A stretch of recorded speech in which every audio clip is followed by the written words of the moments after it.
On this edition of Arizona's Family Investigates podcast, we are taking a closer look at the January 6th defendants that President Donald Trump pardoned just hours after being sworn in. It involved nearly 1,600 people, with some of them from Arizona.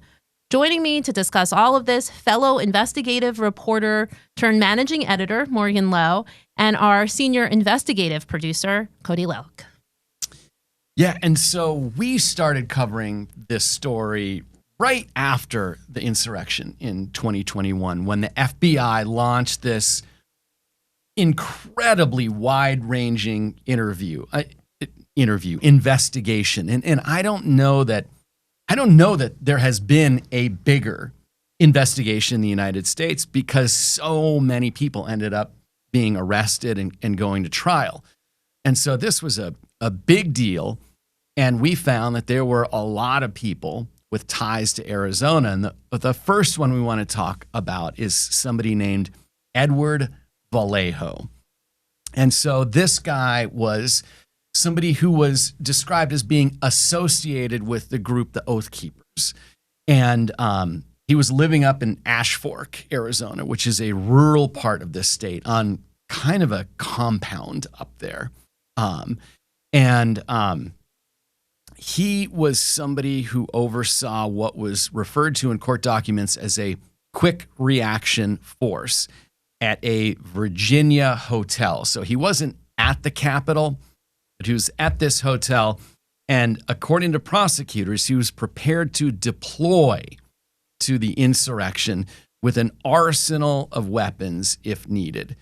And so he was arrested a couple months later here in Arizona. And some of his supporters gathered outside the U.S. District Courthouse here. And that's where we met some of them and talked about him. And I interviewed them. Cody, you were there. What do we know about what prosecutors say he was doing? Yeah, and first you mentioned the supporters. The supporter you spoke with, he was involved in kind of a veterans support nonprofit that was believed to have been run out of the location where he was living in, Ash Fork, where basically it was a retreat for veterans to kind of get away and help treat them for PTSD and other issues that may be experiencing. But the case involving Edward Vallejo was very large, and they had a lot of pieces to this puzzle that investigators put together. For instance, he was seen captured on surveillance camera moving guns into this, essentially was a command center in this hotel that was just outside of Washington, D.C., and as you said, it was a quick reaction force is how it was referred to, or QRF, that was set up at this hotel. Basically, this was the backup to the Oath Keepers' main front on January 6th. So if they needed any backup, this was believed to be what investigators said was a backup cache of weapons and supplies that they could call upon, and this quick reaction force would then respond into the Capitol if they needed reinforcements. So investigators believe that this surveillance video that they have showing who they say is Edward Vallejo toting these tubs into the hotel, you see him going onto the elevator, and they say that he was moving guns and other supplies into this hotel. And he is probably one of the most high-profile cases that we've seen in all of these cases that have Arizona ties, because he was charged with seditious conspiracy. And that's the most serious charge that the Justice Department brought surrounding the January 6th attack. And he was also charged with several other charges, but it was that seditious conspiracy that really put him on our radar and really put him on the government's high-profile radar as far as all of these cases.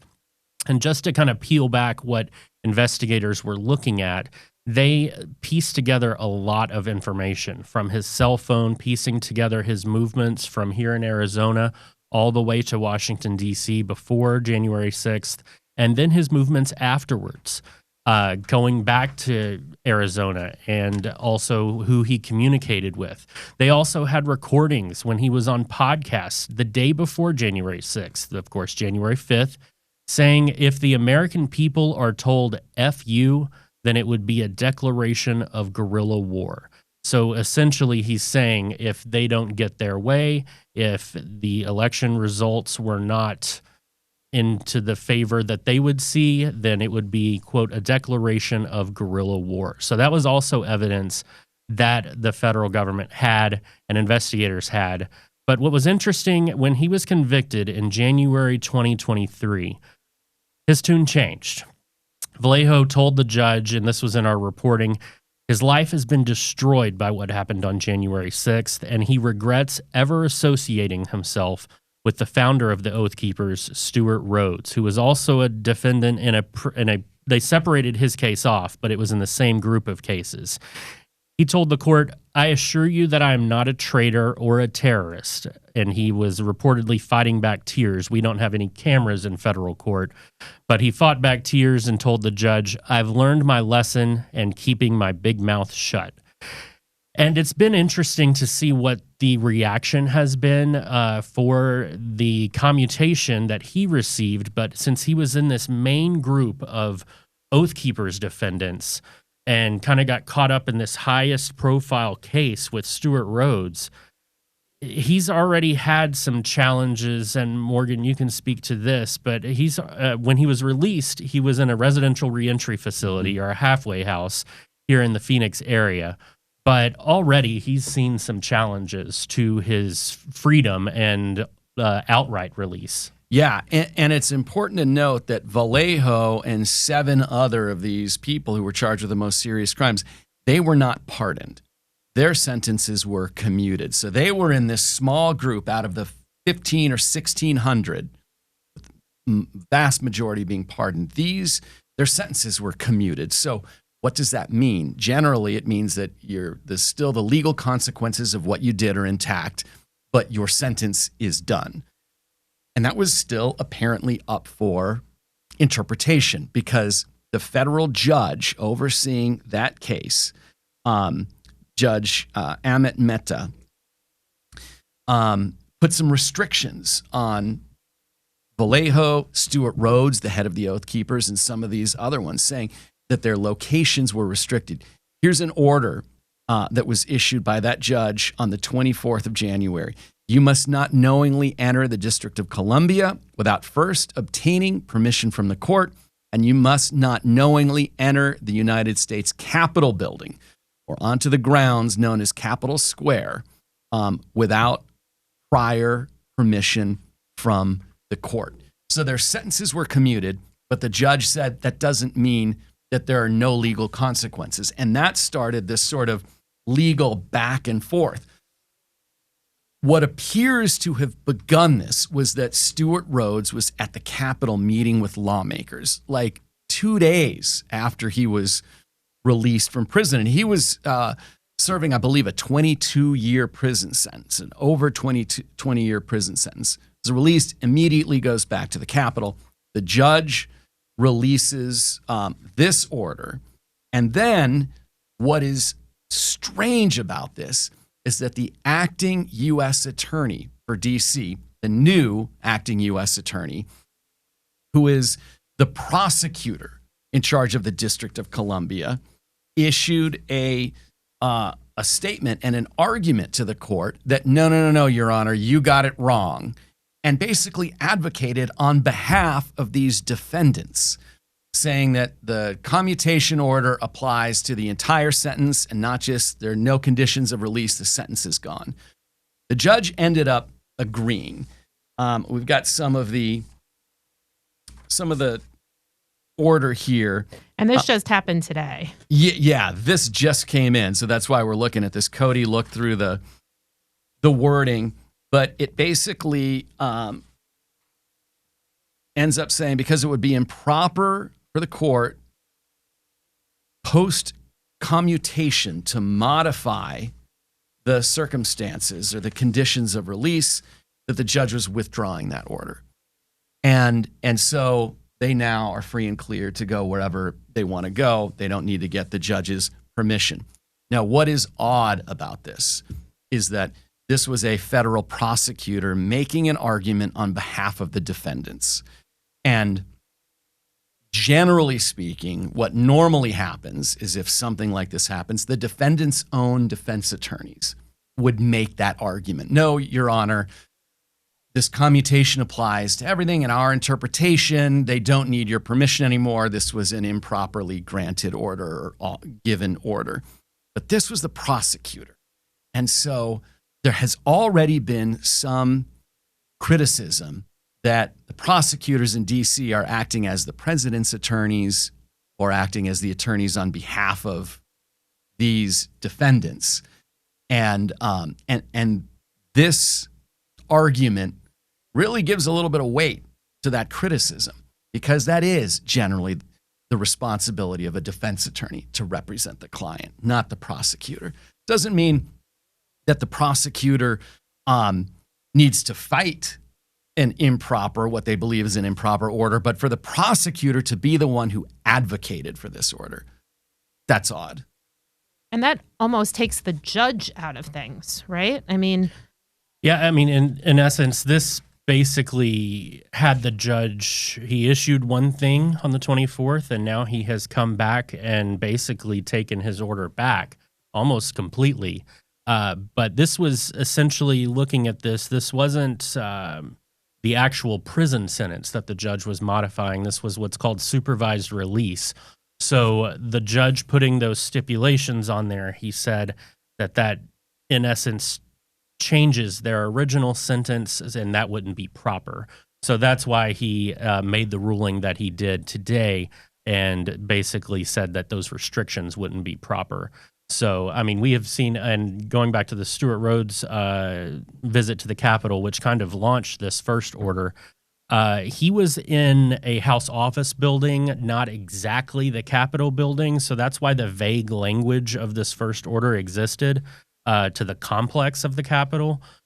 He was there meeting with Republican lawmakers, and over the weekend was at a prominent spot in a presidential rally for no taxes on tips. So he is definitely a prominent figure now that he has been released. And so it'll be interesting to see the kind of notoriety that these individuals have now that they have been fully released and with little restrictions at all. Wow. Yeah, and these characters are interesting. I mean, Stewart Rhodes is Ivy League trained, very, very highly educated person. I don't know much about the other 6 that are in this order, but Edward Vallejo is just, for all intents and purposes, a regular guy. He's an Army vet or a military vet. We know that.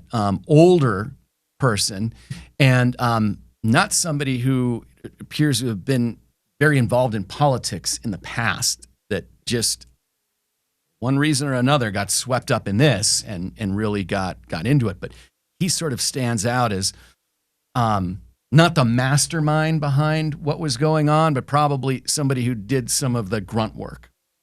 Yeah, and one of the interesting quotes out of his case where he was sentenced, he told the court that he was neither a leader or organizer, or the court found that he wasn't a leader or organizer, but he was more culpable than others because he was in that quick reaction force. So I think that sums it up perfectly, because he was ready and willing that if the call would have come from Stewart Rhodes or any of the other leaders, his quick reaction force would have responded with whatever they needed.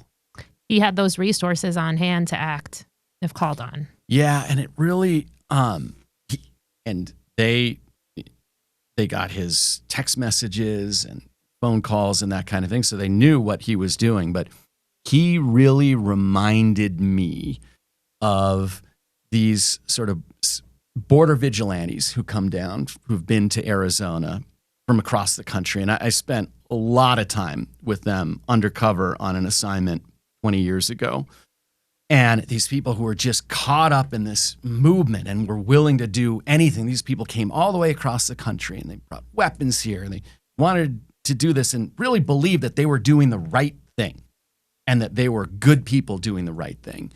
And in reading about Vallejo, talking to his friends, and seeing some of the things that he had posted about it, he just, he came across as one of those people that we've seen a ton of out there.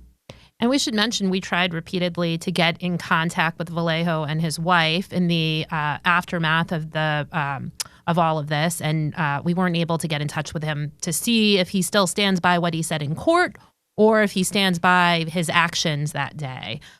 Yeah, as we mentioned, Vallejo was likely the highest profile case with Arizona ties, but there are more who were given a pardon by President Trump. These are the images from that day, January 6, 2021. And because of that sweeping FBI investigation, we learned about the Arizonans involved. 35-year-old David Crosby charged with assaulting police after going into the Capitol. Also from our state, Edward Vallejo, convicted of seditious conspiracy. Prosecutors say he was part of a group camped out at a hotel just outside of D.C. He's seen here moving supplies in. Authorities say Vallejo and others were at the hotel ready to deploy an arsenal of weapons if needed. Then there's the self-proclaimed QAnon shaman, Jacob Chansley. I remember going in thinking I better stop the vandalism, the violence, and the theft. In a recent interview with Arizona's family, he stressed he did nothing wrong. He's been convicted of obstructing an official proceeding, sentenced to 41 months behind bars. Now one of the 1,500 others to receive a pardon from Trump. The large majority of people that were there on that day were peaceful. He took to X after learning of the development, writing, "I am going to buy some mother expletive guns. I love this country." It is incomprehensible to me that any president would do this when so many Capitol police officers and law enforcement officers were hurt in the line of duty during the January 6th insurrection. State Attorney General Chris Mays sounding off on the move shortly after announcing plans to fight Trump on another front. What was your reaction to hearing that? Well, I wasn't terribly surprised. The numbers are surprising. Mark Kukanovich is a former federal prosecutor who worked under Presidents Obama and Trump. He tells us he has friends who spent a lot of time over these last few years working on these cases. It didn't mean that they didn't happen. They did. And now all these people have been pardoned, and that's just an additional part of the history now of what went into January 6th. Do you think that there's a broader message that this sends to those prosecutors and to the public at large? Well, time will tell what messages the president wants to send. The president is very good at sending messages when he wants to send them. So much to unpack there. Chansley became the face of the rioters, still fighting to get parts of his outfit that he wore back. Now, you spoke with Chansley following the pardons. What did he have to say? Yeah, I started reaching out to him about a week before the inauguration, and I wanted to know, the talk of pardons was heating up. It looked like that's something that was going to happen. And so it took me about a day and a half to get a hold of him, because it's not somebody whose phone number you can reach out to right away. Social media presence is a little not quite as obvious as other people's. And we started emailing back and forth. And I convinced him to come in and talk to us. This was the Tuesday, I believe it was the Tuesday before the inauguration, so pre-pardon. And I was curious, was he sorry? Was he sorry about what he did? He had already served his sentence. He was out, but he wasn't, there had been some consequences. He had lost a job because of this, or not gotten a job that he wanted to get because of this. So we had one of our reporters, Alexis Dominguez, interview him. She interviewed him for about half an hour. It's pretty interesting to hear some of what he said. And let's play just a portion of what he said here. I expect Donald Trump to do the right thing. I expect Donald Trump to keep his promises, whatever that may mean. And I trust God to take care of the rest. If that doesn't come, do you feel like it will impact your life moving forward? Absolutely. Why is that? Well, look at it like this. The media lied about me. They used my image along with words like white supremacist, racism, insurrectionist, terrorist, okay? Then they slapped me with the 1512 charge that, according to the Supreme Court, was not applicable. Something that many of the defense attorneys said at the time, that this doesn't apply. The courts allowed it. That's why they wanted everything done in DC, okay? So, given all of that, the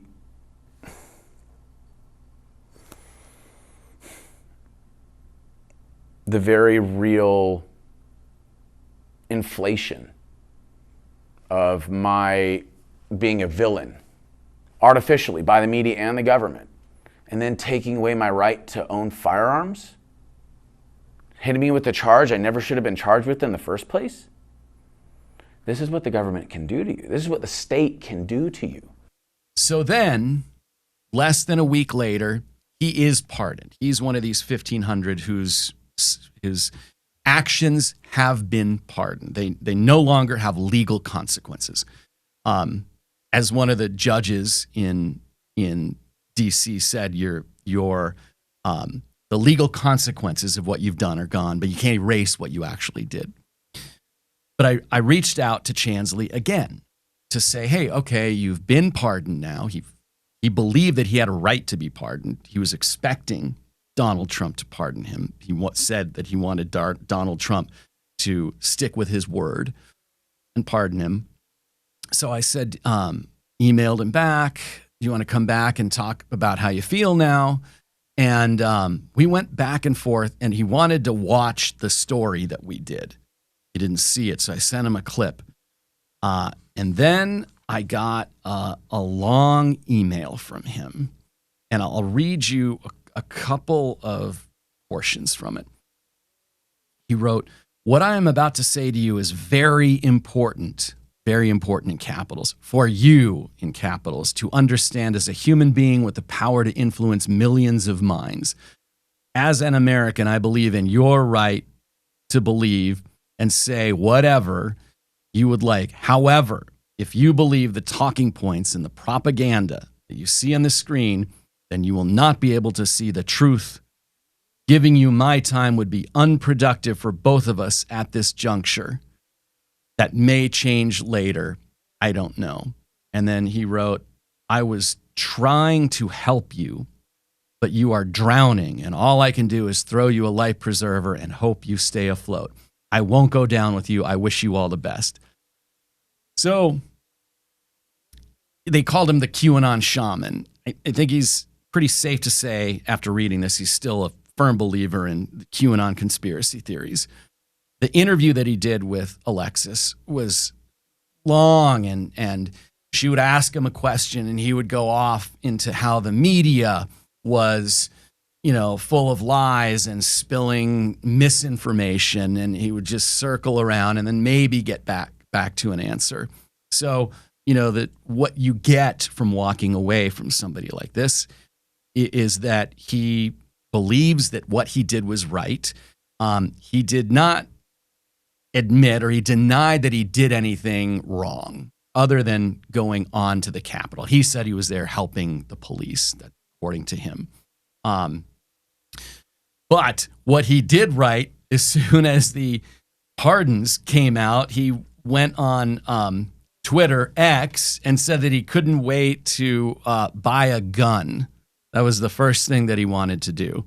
And so if you've been convicted of certain violent felonies, you lose your right to carry a firearm. I'm assuming that he had lost his right to carry a firearm based on what he was convicted of. Although that is a question. I don't know off the top of my head what his specific charge was. He was excited to buy a gun. He would likely be able to with the pardon. It erases the legal consequences of your actions there.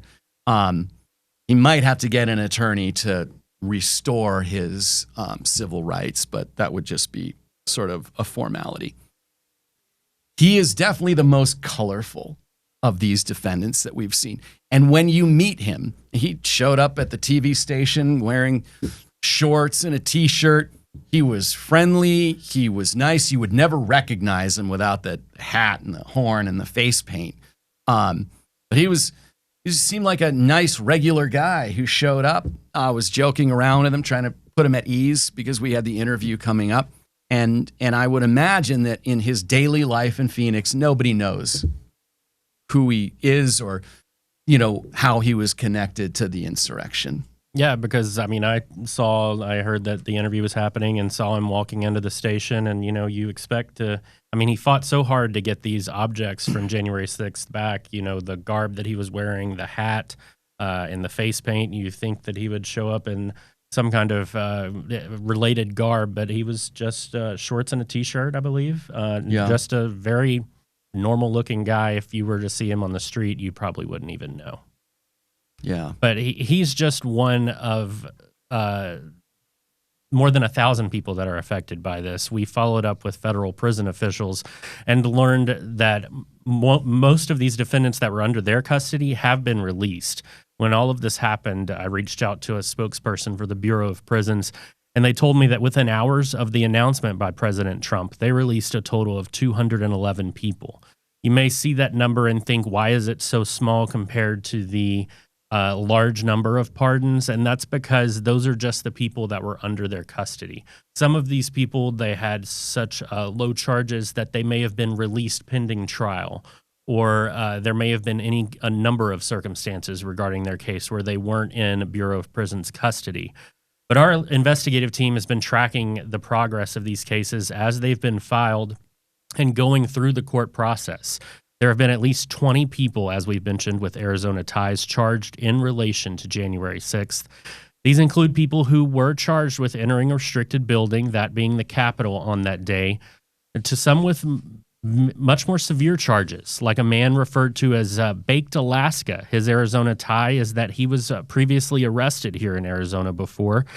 He was convicted of violent entry and disorderly conduct on Capitol grounds. So was Andrew Hatley of Eloy, and others were convicted of assaulting law enforcement, including James McGrew of Glendale, sentenced to 78 months in prison. In an original federal court document, it's called a Statement of Facts, investigators said McGrew is seen on body cam on January 6th, telling Metro D.C. police, "We're coming in here whether you like it or not," and, quote, "fight with us, not against us," end quote. And they go on to describe how officers tried pushing. He was part of the large crowd inside the Capitol. Officers tried pushing the crowd back, which he was part of that, and McGrew kept lunging forward and struck an officer at one time, and later lunged and tried to grab an officer's baton. Yeah, some of these cases included real detailed evidence with tips, photos, videos, putting the pieces of that day together. Yeah, and we mentioned it in Edward Vallejo's case earlier, but these were methodically investigated by the FBI and other agencies. It was described as one of the largest investigations that these agencies have ever done. One of those examples is David Crosby of Phoenix. He's one of the more recent arrested just back in December of 2024. The FBI says Crosby ignored commands to back up from a police line on the Capitol West Plaza and pushed back.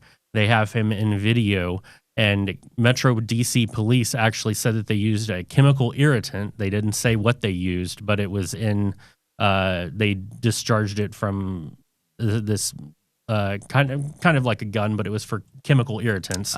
But they say Crosby continually rammed the line and encouraged others to do the same after they had already used that irritant on the crowd. And this is just one of the example of these cases where they have so much surveillance video, so many social media posts from that day. They have basically searched for all of these people. And Crosby, his case was being filed so late, he was pardoned just a month later. Just barely a month old, his case was dismissed. And the response, this is just one of the many responses that we've seen to these cases, and at least 20 of them involving Arizonans. Yeah, the response from these actions has been varied. And here in Arizona, State Attorney General Chris Mays weighed in on all of this, explaining that to her, this was personal. Here's a little bit of what she had to say. The decision by Donald Trump to pardon more than 1,600 people who were charged or convicted for violently assaulting the U.S. Capitol, for violently assaulting police officers is the most anti-law enforcement action that any president of the United States has ever taken. As the chief law enforcement officer for the state of Arizona, as the granddaughter of a Capitol police officer, I find it deeply appalling, disgusting, and offensive to every law enforcement officer in this country and in the state of Arizona. It is incomprehensible to me that any president would do this when so many Capitol police officers and law enforcement officers were hurt in the line of duty during the January 6th insurrection. So that's my personal feeling about it. Probably not anything that I can do on that subject except to speak out against it and except to say that we should never, ever forget what happened on that day. So in addition to these 1,500 pardons, the president also commuted the sentences of some, which we mentioned Edward Vallejo earlier. This included the far-right extremists from the Oath Keepers and Proud Boys who were convicted or charged with that serious charge of seditious conspiracy.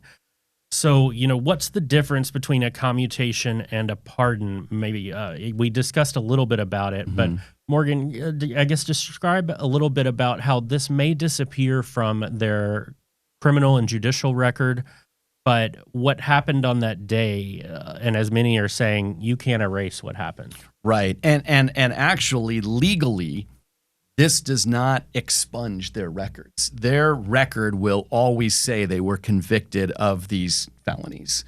The pardon takes away the legal consequences of it.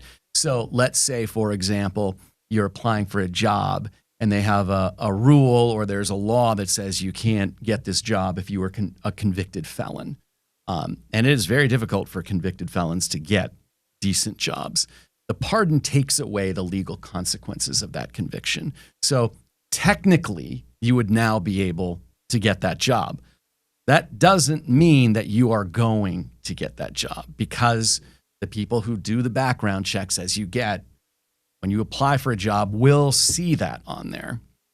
And it's not like a free and clear for these people, because if you've got 10 people you're looking at for one job and you like 9 of them the same, the one that has that felony on their record probably isn't going to get the job. They're just going to say they're picking somebody else for a different reason.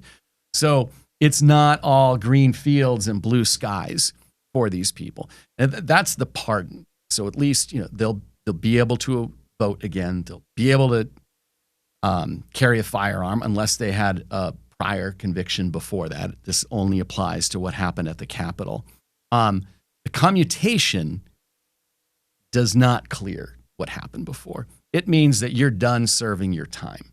Whatever you've done sentence-wise or probation-wise up until now is all you're going to have to do.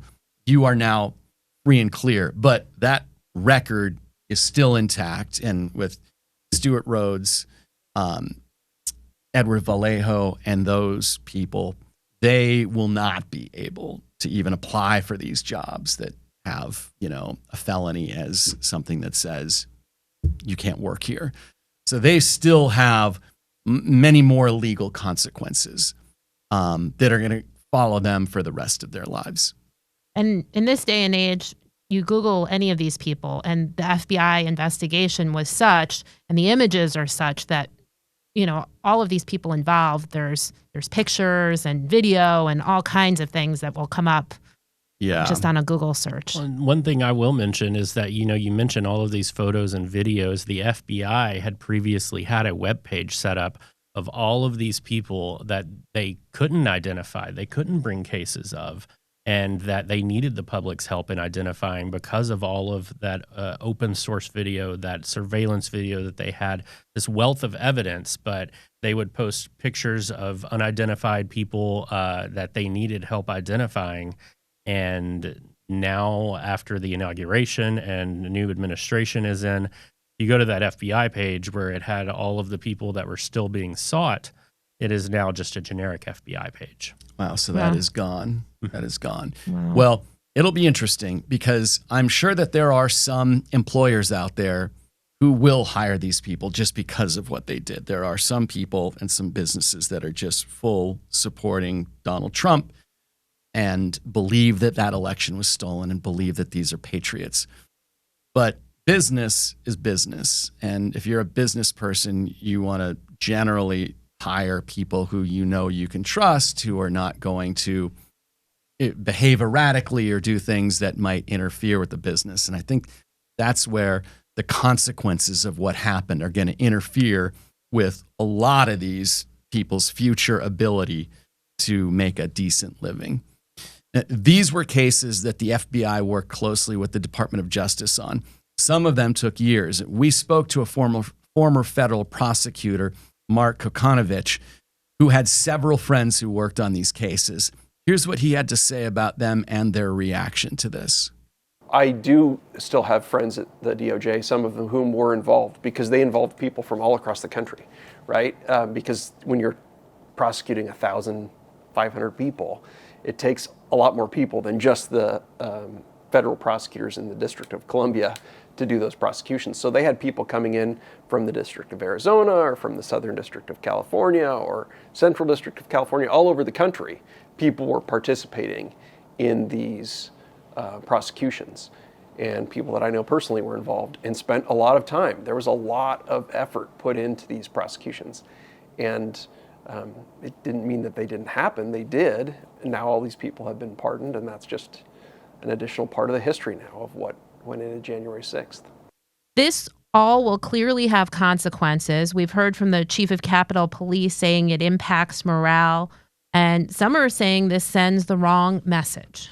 Yeah, we even had Senator Lindsey Graham on some of the Sunday shows this past weekend saying he was asked about some of these people who were pardoned that had some of the more extreme charges, such as assaulting law enforcement, and said that he did not agree with it. So there's not universal approval of what has happened. In fact, before the decision was announced, you had, I believe he was at the time, the Vice-President-elect, J.D. Vance, saying it was his belief that the President-elect at that time, Donald Trump, would not include the most violent, those who assaulted or accused of assaulting law enforcement.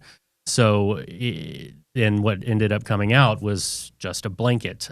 So there's interesting debate among approval or disapproval of that, and it's interesting to see where that will go moving forward, especially as you get into further political cycles as well. Yeah, this whole last 4 years has also had some severe consequences about some of these militia-type groups that were involved, the Proud Boys and the Oath Keepers, for example.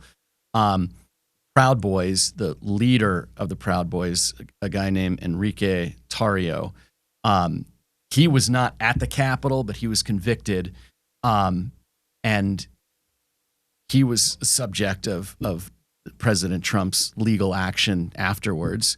But the Proud Boys themselves have completely distanced themselves from him. There may be some, I don't know that they did it for good reasons. There was some idea that he may have testified against some of the other members or like named names. So he's out. The Proud Boys, their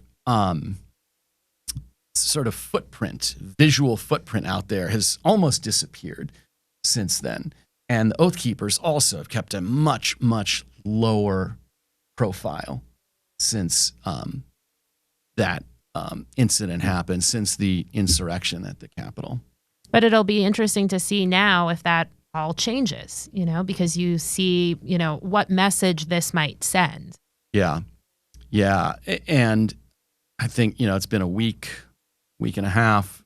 We don't know what the result is going to be with recruitment to these groups, or what are the next groups that are going to pop up. And one thing we've seen over and over again, like I talked about earlier, we had these groups on the border. We had these groups here. And so, it's the cycle. And going to cycle back. Just don't know how long it's going to take and what these new groups or these reconstituted groups are going to be like. Well, and it's another issue of whether they will refocus. Their main issue on January 6th was, challenging the election and stopping the steal. What is going to be their next, target? What is going to, not so much target, but their next objective that they will look at and, advocate for as going forward with now their leaders out of custody. Well, we will continue to follow these now former defendants. We did, again, reach out to many of them, but the ones we were able to get on the phone declined our request for an interview. Thanks for listening to this edition of the Investigates podcast.